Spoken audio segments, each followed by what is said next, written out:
उत्पत्ति की पुस्तक अध्याय 3 वचन 1 से लेकर मैं पढ़ता हूँ। यहोवा परमेश्वर ने जितने बनेले पशु बनाए थे उन सब में सर्प दुष्ट था।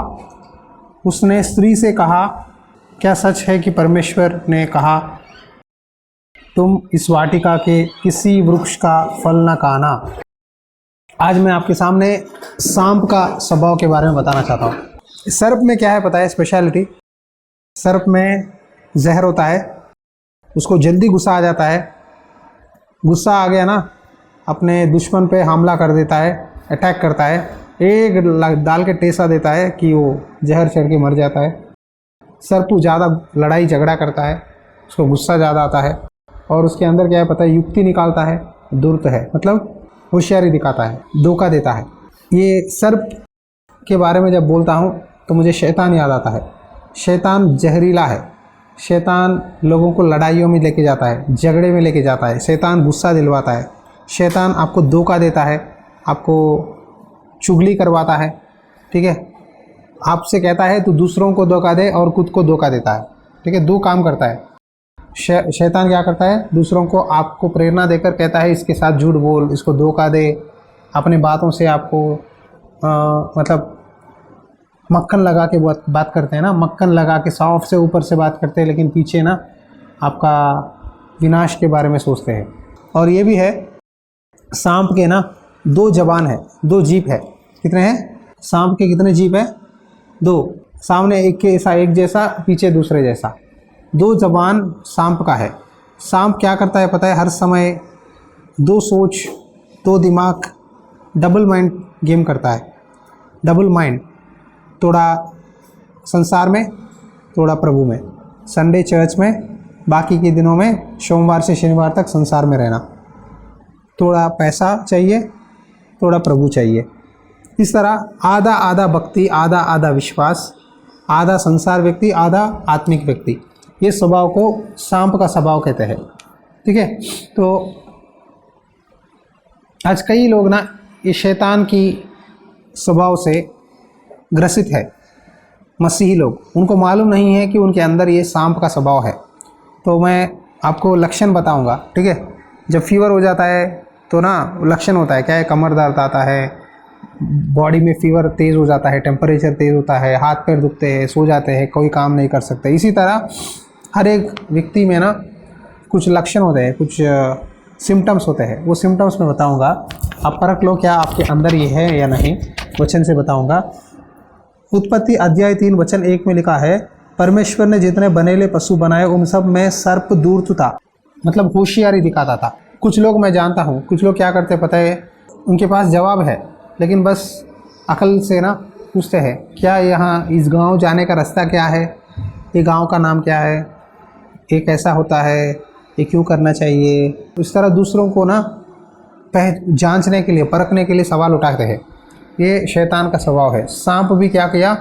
हव्वा से कहता है, क्या सचमुच वृक्ष के फल खाओगे क्या मरोगे? क्या परमेश्वर ने ऐसा कहा है? क्या तुम सच में मर जाओगे? इस तरह हव्वा से, शैतान की प्रेरणा से सब हव्वा से सवाल उठा रहा था। सांप के स्वभाव के लोग कैसे होते हैं पता है? होशियारी से बात करते हैं।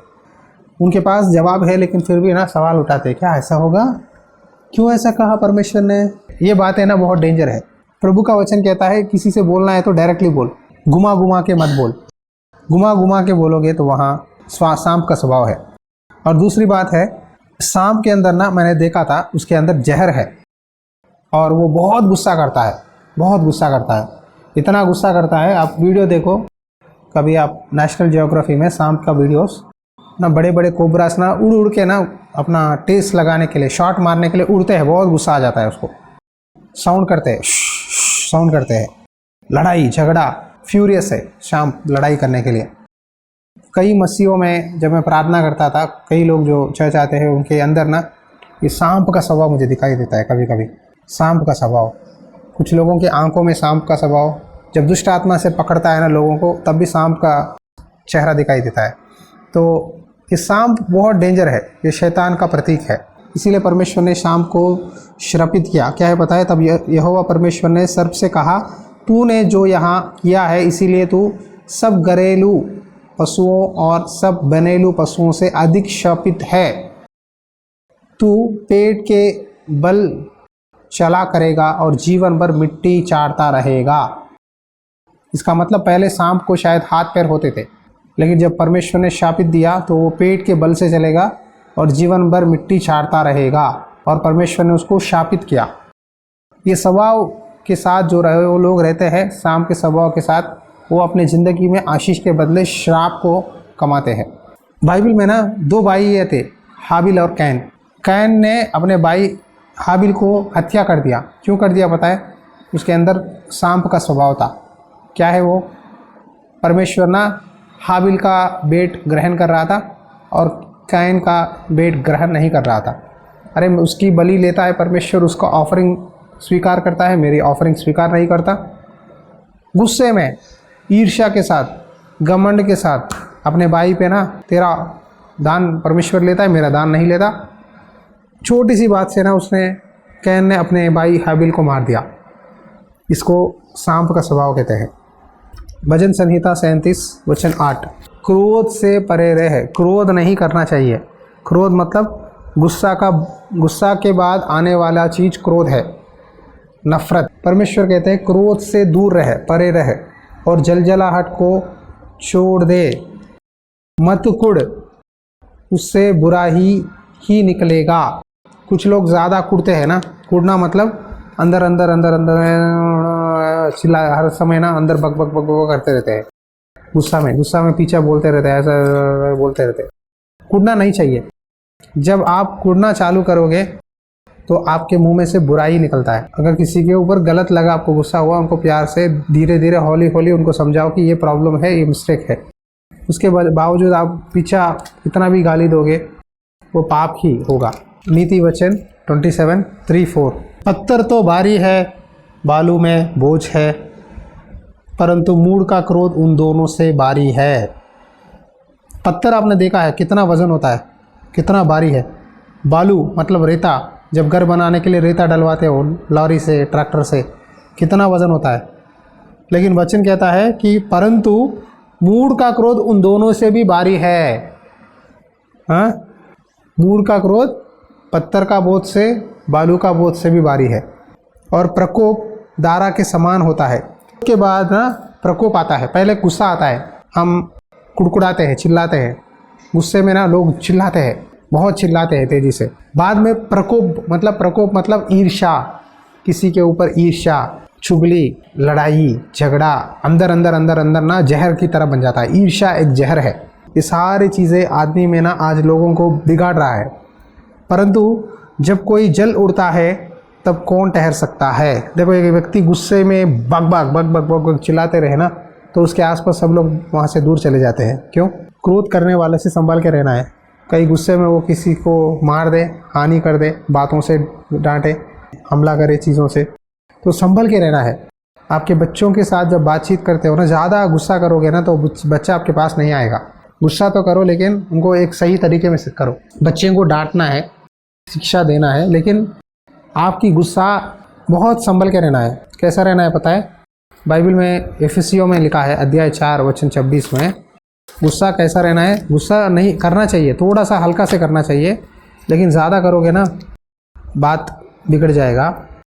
एफिसी अध्याय 4 वचन 26 में लिखा है, क्रोध तो करो पर पाप मत करो, सूर्य अस्त होने तक तुम्हारा क्रोध न रहे। मतलब गुस्सा करना है, लेकिन गुस्से में पाप नहीं करना है। गुस्सा मतलब अगर गलत काम करेंगे लोग, उसके ऊपर गुस्सा करो। अगर कोई गलती नहीं है किसी का, बेवजह मुंह में से, उतवाली से, जल्दबाजी में किसी को गुस्से में कुछ कह दोगे, वो बात ना उनके दिल में तीर की तरह चुभेगा और वो कभी नहीं भूलेंगे आपके बारे में। आपके बातों से आपका स्वभाव क्या है पता चलता है संसार में आज। एक मसीही अपने बातों में बहुत संभल के बात निकलना है मुंह में से। एक बार मुंह में से बात आपका बाहर गया ना, तो लोग वो बात पीछा लेना बहुत मुश्किल है। चर्च में या बाहर, पड़ोसियों से, दोस्तों से, रिश्तेदारों से, जहाँ भी जाओ, बहुत संभल के बात करो। आपके बातों में मूढ़ता, प्रकोप, क्रोध दिखाई दे रहा है तो लोग आपसे दूर भाग जाएंगे।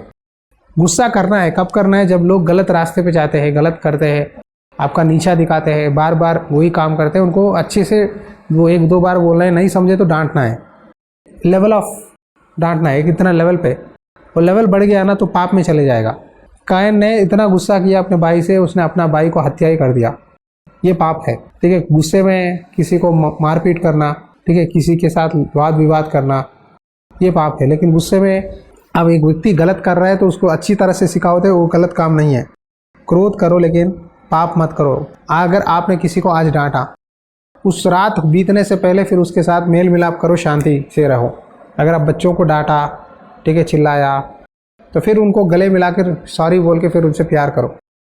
कल तक 2 दिन के बाद 3 दिन के बाद छोड़ देगा ना, वो बच्चा मुँह दिल में रखेगा, देख मेरे डैडी मम्मी, मेरे बुआ, मेरे मामा कैसे डांटते हैं, इससे आगे से कुछ नहीं बोलूँगा, आपसे कुछ नहीं बोलेंगे, आपसे बात करना बंद कर देंगे। धीरे धीरे दूरी बढ़ जाएगी, बाद में वो खुद आपके साथ ना फ्यूचर में आपका रिश्ता बिगड़ जाएगा। गुस्से में जल्दबाजी में बोलने वाले बातें परिवार को, रिश्ता को बिगाड़ देता है। चर्च में भी मसीह भाई बहनों याद रखो, आप गुस्से में कभी भी ज़बान स्लिप मत होना, जल्दबाजी में किसी से भी मत बात करना। बात करोगे ना वो ना एक बड़ा निशाना, दुख लग जाएगा। आज एक व्यक्ति को मारने की ज़रूरत नहीं है, तलवार से, गन से शूट करने की ज़रूरत नहीं है। ज़बान की बातों से लोगों को आप मार सकते हैं, बताएं। आपके मुंह में आने वाली ज़बान में से बातों के द्वारा दूसरों को बहुत चोट लगता है। आपकी बातें बहुत संभल के, सोच समझ करके मुंह में से बात निकलना है। मूड के मुंह में बातें ना उतवाली से निकलते हैं, सोचते नहीं, समझते नहीं, फास्ट फास्ट फास्ट फास्ट कुछ ना कुछ बोल देते हैं। ऐसा मत रहो। इसी अध्याय में लिखा है, देखो एफएससी अध्याय 4 वचन 31 और 32, सब प्रकार का कड़वाहट, प्रकोप, क्रोध, कलह, निंदा, सब बैरभाव समेत तुमसे दूर किए जाए। एक दूसरे पर कृपालु और करुणामय हो, और जैसे परमेश्वर ने मसीह में तुम्हारे अपराध क्षमा किए, वैसा ही तुम भी एक दूसरे के अपराध क्षमा करो। मैंने एक बात सीखा है, मेरे साथ जो भी क्रोध में, जल्दबाजी में बात करते हैं या गलत बर्ताव करते हैं, अपने बातों से हमें चोट पहुंचाते हैं, सेवकाई में, मसीह लोग हो, घर वाले हो, कोई भी हो, तो हमें दुख लगता है, हम 1-2 बार सुनकर छोड़ देते हैं, प्रार्थना करते हैं। अगर बार बार वो बात दिल में बहुत गहरा हो जाए ना, हम उनसे लड़ाई नहीं करते, बस उनको फ़ोन करके अच्छी तरह से प्यार से समझाते हैं कि ये बातों से हमें दुख लगा, या एक ऐसा मत बोलो, ऐसा मत करो। धीरे धीरे बोलते हैं कि ये बात हमको बुरा लगा, ये अच्छा नहीं था, ये सही नहीं था, बोलते हैं, फिर उनको क्षमा करते हैं, फिर प्यार से फिर मिल जाते हैं। ये हमको प्रभु ने सिखाया है। एक दूसरे पर कृपालु और करुणामय हो, जैसे परमेश्वर ने मसीह में तुम्हारे अपराध क्षमा किए, वैसा भी तुम भी एक दूसरे के अपराध क्षमा करो। प्रभु ने हमको एक ही बोला, सेवकाई में कई लोगों को तू देखेगा, चर्च में आने वाले या प्रार्थना करवाने वाले या वो जिससे मिलता है मेरे सेवकाई में, सब लोग तेरे से प्यार नहीं करेंगे, सब लोग तेरा अच्छा वो नहीं बोलेंगे, कुछ लोग तुझे डांटेंगे, कुछ लोग गुस्से में तेरे साथ गलत बातें बोलेंगे, तेरा बुरा बोलेंगे। सारे तरह के लोग तेरे नज़र में दिखाई देंगे, ठीक है। तेरा फ़ायदा उठाने वाले आएंगे, तुझे धोखा देने वाले आएंगे, तेरे सामने झूठ बोलने वाले आएंगे, हाँ, तेरे सामने हंसते हुए बात करेंगे, पीछे तेरा बुरा बोलेंगे। अलग अलग तरीक़ा के लोग आते हैं सेवकाई में, ठीक है। तो सारे लोगों को क्या करना है, उनको बस क्षमा कर, उनके पापों का लिए, अपराधों के लिए क्षमा कर, तो प्रार्थना कर कि वो सुधर जाए। मैं हर समय एक ही कोशिश करता हूँ, गलत रास्ते पे चलते हैं, गलत बर्ताव करते हैं, उनको 1-2 बार समझाता हूँ, प्रार्थना करता हूँ और उनको प्रभु के हाथ में छोड़ता हूँ कि प्रभु उनको क्षमा कर, उनको अच्छा मन बुद्धि दे कि वो सुधर जाए। हालेलुया। नीति वचन में अध्याय 29 वचन 22, क्रोध करने वाला मनुष्य झगड़ा मचाता है, धूम मचाता है। झगड़ा मतलब धूम, चिल्लाना चिल्लाना चिल्लाना, धूम मचता है। क्रोध करने वाला मनुष्य झगड़ा मचाता है, और अत्यंत क्रोध करने वाला अपराधी भी हो जाता है। देखो, गुस्सा करने वाला झगड़ा मचाता है घर में, और ज़्यादा गुस्सा करने वाला ना अपराधी बन जाता है। अपराधी का मतलब क्या है बताए? परसों कलकत्ता में एक केस हुआ, एक लेडी डॉक्टर को ना गुस्से में 7 लोग मिलकर ऐसा मार दिए कि वो लड़की का हाथ पैर तोड़कर, उसको रेप करके, बॉडी पार्ट्स को कहाँ कहाँ तोड़कर वो लड़की को मार दिए। क्यों मार दिए बताए? तो लड़की को वो डॉक्टर, वो हॉस्पिटल में जो भी गलत काम चल रहा था ना, उसको सीक्रेट पता चला। उसने बोली मैं बता दूंगी पुलिस को। वो लड़की को मारकर और वो लोग अपराधी हो गए, अब जेल में बैठे हुए हैं, सीबीआई इंक्वायरी कर रहा है। क्रोध, गुस्सा, प्रकोप से आप अपराधी बन जाओगे, संभल के रहो। कई सारे डाइवर्स केस, ठीक है, डाइवर्स, लड़ाइयाँ, झगड़े, तलाक, सारे चीज़ें ये गुस्सा के कारण होते हैं। पति पत्नी झगड़ा कर रहे हैं, लेकिन मतलब शैतान आपके घर में बैठा है। जिस घर में लड़ाई झगड़ा होता है, जिस घर में शोर शराबा चिल्लाना होता है, वहाँ प्रभु नहीं रहता। जो व्यक्ति ये काम करते हैं उसके अंदर परमेश्वर नहीं है, शैतान है। ये सारी चीज़ें शैतान का काम है। आप मुंह से प्रार्थना करते हो, हालेलुया कहते हो, वचन गाते हो, पढ़ते हो, धन्यवाद करते हो, और वही मुंह से आप चिल्लाना, शोर शराबा, लड़ाई झगड़ा करोगे तो प्रभु नहीं रहता। बस शैतान के जाल में फंसे हुए हैं, संभाल के रहना है। सपोपदेशक में और बातें हैं। सपोपदेशक अध्याय 7 में वचन 9 में, अपने मन में उतवाली से क्रोधित ना हो, क्योंकि क्रोध मूर्खों ही के हृदय में से रहता है। जल्दबाजी से मुंह में से कुछ बोल देना, जल्दबाजी से बात फिसल जाना, मन में जो भी आया बोल देना बाहर। क्या सही है ये बात? क्या मैं बोल सकता हूँ? ये बोलने से क्या किसी को दुख लगेगा, चोट लगेगा? क्या ऐसा मैं बात कर सकता हूँ? ये बहुत संभल के रहना है। परमेश्वर के दासों से, मसीहों से, अपने घर वालों से जब भी बात करते हो ना, बात करने से पहले 1 से 2 बार सोचो कि ये बोलूँगा तो क्या होगा। अगर आप बिना सोच समझे उतावली से बोलोगे ना, आपके रिश्ते बिगड़ जाएंगे, तो आपका कैरेक्टर है ना बिगड़ जाएगा। आपकी भक्ति, आपकी बातों से लोग नापते हैं, जांचते हैं।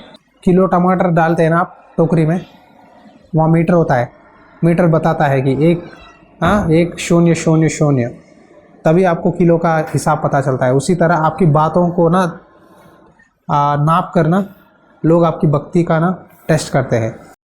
जब आपकी बातें नकारात्मक, दोष लगाने वाली, निंदा करने वाली, उतावली से, जल्दबाजी में जैसा लगे वैसा बात कर दोगे ना, तो वहाँ आदर नहीं रहेगा। ठीक है, संभल के बात करो। कौन है आदमी, कौन हमारे सामने है, हम कैसे बात करें? क्या हम ये बात बोल सकते हैं? उनको बोलने से क्या लगेगा, कैसा सोचेंगे? ये बहुत ज़रूरी है। नहीं तो क्या होगा पता है, वहाँ आप साबित कर रहे हैं कि मेरा आत्मिक स्थिति यही है, मैं ऐसा ही हूँ या मैं ऐसे ही हूँ। संभल के रहो, संभल के रहो। अपने मन में उतावली से क्रोधित ना हो, क्योंकि क्रोध मूर्खों ही हृदय में रहता है। जब क्रोध आपके हृदय में रहता है तो परमेश्वर का वचन आपके अंदर कहाँ रहेगा?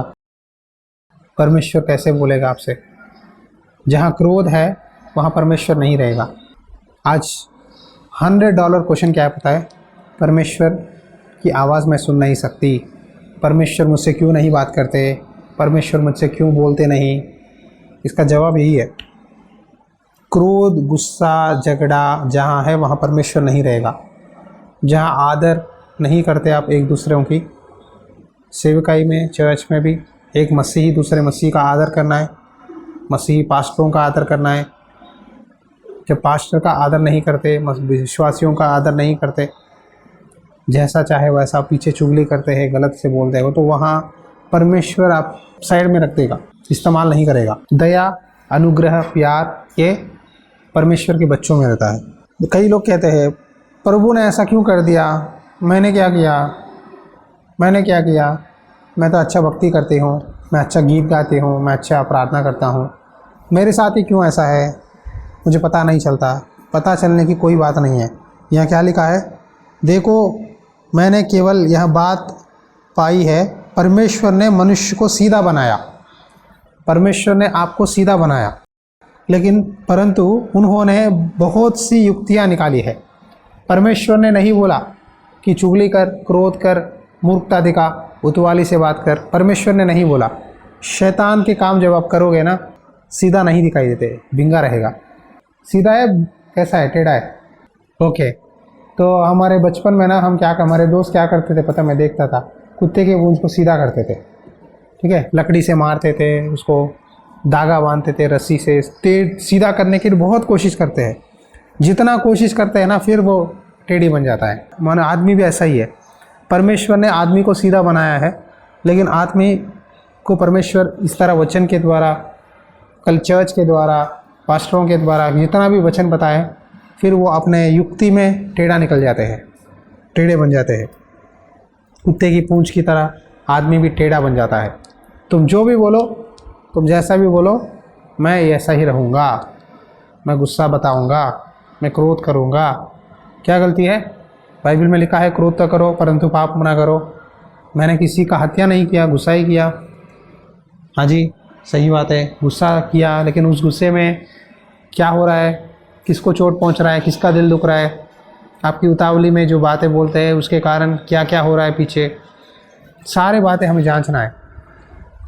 जब आप अपने दिल को पत्थर की तरह कठोर बनाओगे ना, वहाँ प्रभु काम नहीं करता। पत्थर का दिल को तोड़कर प्रभु ने कहा मैं तुझे मांस का दिल दूंगा। हालेलुया। पत्थर का दिल तेरे अंदर निकाल कर मांस का दिल दूंगा। आज मैं आपसे विनती करता हूँ प्यारे भाइयों और बहनों, सब लोग ना पत्थर का दिल निकाल दे प्रभु मेरे अंदर, मांस का दिल दे। यहेजकेल अध्याय 36 वचन 26 और 37। आज सब लोग ना ये मीटिंग के बाद ना ये वचन कम से कम 10 बार पढ़ के घुटने पे आकर अपने अंदर गुस्सा से आपने किस किस के साथ कैसा गलत बात किया, सब लोग एक बार याद करो, मेरे बातों से मैंने किसी को चोट पहुंचाया, किसके साथ मैंने गलत बात किया। अगर आपको पता चलेगा परमेश्वर ने बोला है, आपको मालूम है, आपको मालूम है, ठीक है, और आप लेकिन आपके अंदर वो घमंड आ जाता है कि मैं क्यों माफ़ी मांगूँ, मैं क्यों क्षमा मांगूँ, मैं नहीं मांगूँगा, मैं ही नहीं मांगूँगी। ऐसा है तो पहले 10 बार ये वचन पढ़ के मीटिंग के बाद घुटनों पे आकर प्रार्थना करो। पवित्र आत्मा परमेश्वर आपको सारी चीज़ें बताएंगे, आप किससे कैसे बात किए, कब कब बात किए, कितने साल पहले बात किए, सारी चीज़ें आपके सामने आएगा। और जिन लोगों के नंबर, फ़ोन नंबर आपके पास है, उनको फ़ोन करके माफ़ी मांगो। तब आपको परमेश्वर ना, मैं तुमको नया मन दूंगा और तुम्हारे भीतर नई आत्मा उत्पन्न करूंगा, तुम्हारी देह में से पत्थर का हृदय निकाल कर तुमको मांस का दिल दूंगा। पत्थर बहुत ना कठोर होता है, हार्ड रहता है, मांस का हृदय दूंगा। मैं अपना आत्मा तुम्हारे भीतर देकर ऐसा करूंगा कि तुम मेरे विधियों पर चलोगे और मेरे नियमों को मानकर उनके अनुसार करोगे। जो लोग चाहते हैं कि प्रभु मेरे साथ बात करे, प्रभु अपनी आत्मा के द्वारा मुझसे बोले, मुझे प्रेरणा दे, मुझे सिखाए, मुझे बढ़ाए सेवा में, विश्वास में, भक्ति में, वो सारे लोग आज, अब थोड़ी देर मीटिंग हो जाएगा अभी बाद में, घुटने टेक कर ये वचन 10 बार पढ़ के, प्रभु मैं किससे उतवाली से बात किया, किसके बारे में गुस्सा से बात किया, मेरे ज़बान में कौन सी बातें गलती है, मुझे दिखा। जब प्रभु आपको बताएगा वो बातें, वो लोग, उनको फ़ोन करके माफ़ी मांगो, पश्चाताप करो, और ऐसा करोगे तो परमेश्वर आपको सच में नया दिल देगा, नई आत्मा देगा, और आपके अंदर से उस पत्थर का दिल निकाल कर मांस का दिल देगा। और आप और प्रभु अब उनका मन आपके अंदर देकर आपसे बात करेंगे आगे से। प्रार्थना करने के लिए एक ही है, प्रार्थना का जवाब मिलना है, प्रभु आपसे बात करना है, सोल्यूशन एक ही है। क्या है पता है? टूटा और पिसा हुआ मन, आंसू के साथ प्रार्थना करो, पश्चाताप करो परमेश्वर के साथ और लोगों के साथ। मैंने यही सीखा है। प्रभु यीशु मसीह ने एक दृष्टांत बताया, 2 लोग प्रार्थना करने आए, एक फारसी और एक चुंगी लेने वाला। फारसी ने बोला प्रभु मैं दशमांश देता हूँ, मैं तेरा वचन पढ़ता हूँ, रोज़ाना प्रार्थना करता हूँ, संडे चर्च आता हूँ, सारे काम अच्छा करता हूँ, हाँ मैं इस चुंगी लेने वाला की तरह नहीं हूँ। इस तरह प्रार्थना कर रहा था फारसी। और दूसरी तरफ चुंगी लेने वाला सर आकाश स्वर्ग की ओर नहीं उठा पाया, आकाश की ओर सर झुकाकर छाती पीटते हुए रोने लगा, मैं पापी हूँ परमेश्वर, मैं पापी हूँ, मैं तेरे मंदिर में, तेरे भवन में आकर करने का योग्य भी नहीं हूँ, मुझे क्षमा कर, कहते हुए छाती पीटते हुए रोने लगा। तो प्रभु ने पूछा इन दोनों में किसकी प्रार्थना सुनी गई? चुंगी लेने वाला का प्रार्थना, क्योंकि उसने अपने पापों को मान लिया, पश्चाताप किया और प्रभु से नया दिल मांगा। इसीलिए प्रभु ने कहा जो अपने आप को दीन बनाता है तो ऊंचा किया जाएगा, जो अपने आप को घमंड करता है उसको दबाया जाएगा। अब जब आप घमंड, भक्ति का घमंड दिखाएंगे तो परमेश्वर दबाएगा, नीचे करेगा। जब आप दीन रहोगे परमेश्वर ऊंचा करेगा। तो ये लेसन सांप का स्वभाव के बारे में, मतलब गुस्सा, क्रोध, युक्तियाँ निकालना, ठीक है, धोखा देना, चुगली कर लेना, सारी चीज़ें डेंजर है। ये आदमी का विश्वास को बिगाड़ देता है। संभल के रहो। और कड़वाहट, क्रोध, कलह, निंदा, बैर भाव, ये सारे ना हमें बिगाड़ते हैं। प्रभु से आज एक नया दिल पूछो, मुझे नया दिल दे, नया मन दे। हाँ, मैं किसी के बारे में अगर गलत बोला है, गलत बिहेव किया है तो मुझे क्षमा कर।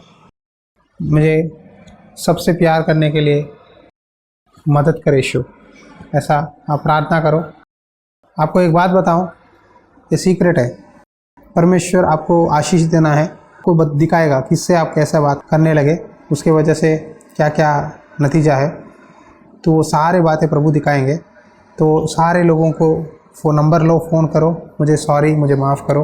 अगर मैंने इसके पहले 5 साल के पहले, 10 साल के पहले आपने किससे कैसा बात किया, सारे बातें याद आएंगे।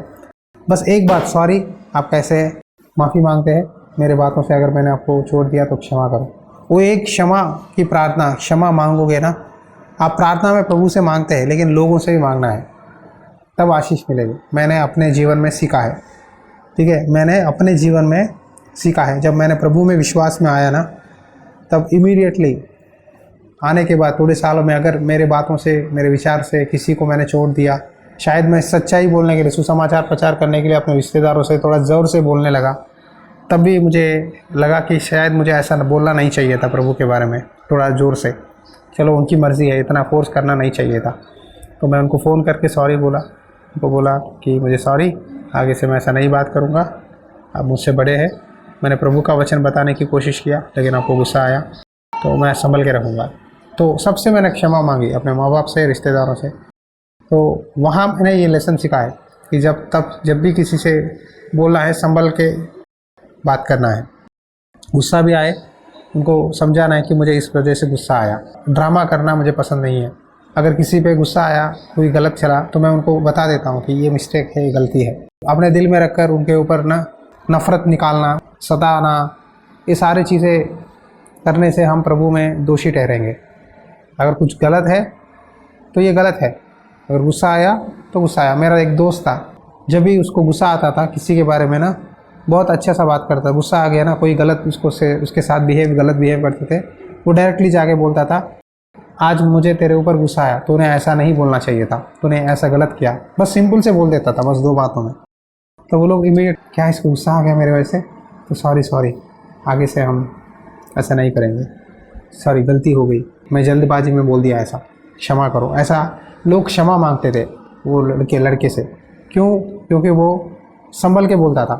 लोग उसको जितना भी गाली दे, जितना भी उसका निंदा करे, बस एक ही बात शब्द निकालता था, मुझे आज आपके वजह से दुख हुआ, गुस्सा हुआ, क्योंकि आपने ऐसा बोला है, ऐसा बोलना नहीं चाहिए था। तब ऑटोमेटिकली लोग ना पश्चाताप करते थे, चलो उसने कितना अच्छी तरह से बताया, सॉरी बोलते थे। तो ये स्वभाव आपके अंदर सब में रहना है, तभी आप भक्ति में बढ़ोगे। हालेलुया। अगर आपके पति पत्नी है, पति गंदे गंदे गालियाँ देता है, आप भी गंदे गंदे गालियाँ दोगे ना, तो कोई फ़ायदा नहीं है भक्ति करके।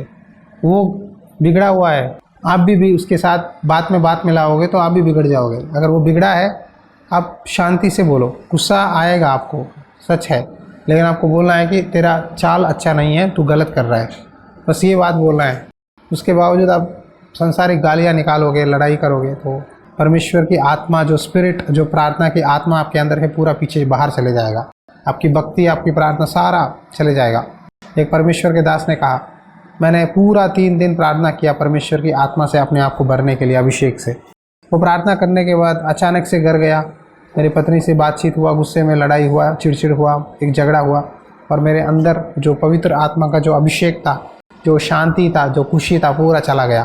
3 दिन का मेहनत, जो प्रार्थना मैंने परमेश्वर से बिताई है, पूरा 1 सेकंड में चला गया। तो इसीलिए संभल के रहो। शैतान आपकी शांति की छीनना चाहता है लड़ाई झगड़ाओं के द्वारा। तो आज इस वचन के द्वारा सांप के स्वभाव से दूर रहो। एटीट्यूड मत दिखाओ। सांप अपना एटीट्यूड दिखाता है, ए मेरे पास आएगा तो दे दूंगा तुझे, ये एटीट्यूड मत दिखाओ। दीन और नम्र रहो, परमेश्वर आपको ब्लेस करेगा। प्रार्थना करेंगे। धन्यवाद यीशु, धन्यवाद यीशु। आज हम विनती करते हैं, पत्थर का दिल निकाल कर मांस का दिल दे। आपकी आत्मा से हमें भर दे कि हम आपकी विधियाँ, नियम माने और विश्वास करें। हम जिससे भी गलत बात किए है, दुख पहुंचा है, लड़ाई किया है, उनके सारे सामने क्षमा मांगने के लिए सहायता कर। जो परमेश्वर के नज़र में क्षमा मांगता है, वो लोगों से भी क्षमा मांगता है। और परमेश्वर उसको नया मन देगा। जो लोग चाहते हैं कि मैं भक्ति में बढ़ूँ, प्रभु मेरे साथ बात करें, मेरा विश्वास को बढ़ाए, आज ही आप रात घुटने टेक कर प्रार्थना करके ये वचन पढ़ो। यहेजकेल अध्याय 36, 26 से 27। परमेश्वर आपको नया मन, नया दिल देगा। पापों का पश्चाताप करो, सबके साथ शांति और मेल मिलाप से रहो, परमेश्वर आपको ब्लेस करेगा। हालेलुया। परमेश्वर सभी को आशीष दीजिए। आज से लेकर घरों में शांति, समाधान, अनुग्रह देकर विश्वास में बढ़ाइए। इस मीटिंग में जुड़े हुए हर एक भाई बहन के घरों में लड़ाई झगड़ा निकालते हैं, परिवारों में, पति पत्नियों में समाधान की आत्मा देकर ब्लेस कर पिता। ये प्रार्थना सुन परमेश्वर और सभी को ब्लेस कर पिता। यीशु के नाम पे प्रार्थना करता हूँ पिता, आमीन। एक और जानकारी है, इस सेवकाई में हम अभी चर्च का कॉम्पाउंड वाल का काम रुका हुआ है। प्लीज़ प्रार्थना करो। अगर इस काम में आप भेंट भेजना चाहते हैं, सपोर्ट करना चाहते हैं, आपका हर एक छोटा सा भेंट भी अभी ज़रूरी है क्योंकि काम बहुत बड़ा है। परमेश्वर प्रेरणा दे तो प्लीज़ प्रभु के काम में चर्च के बाहरी कॉम्पाउंड वॉल, बाउंड्री वॉल के लिए आप सपोर्ट करें।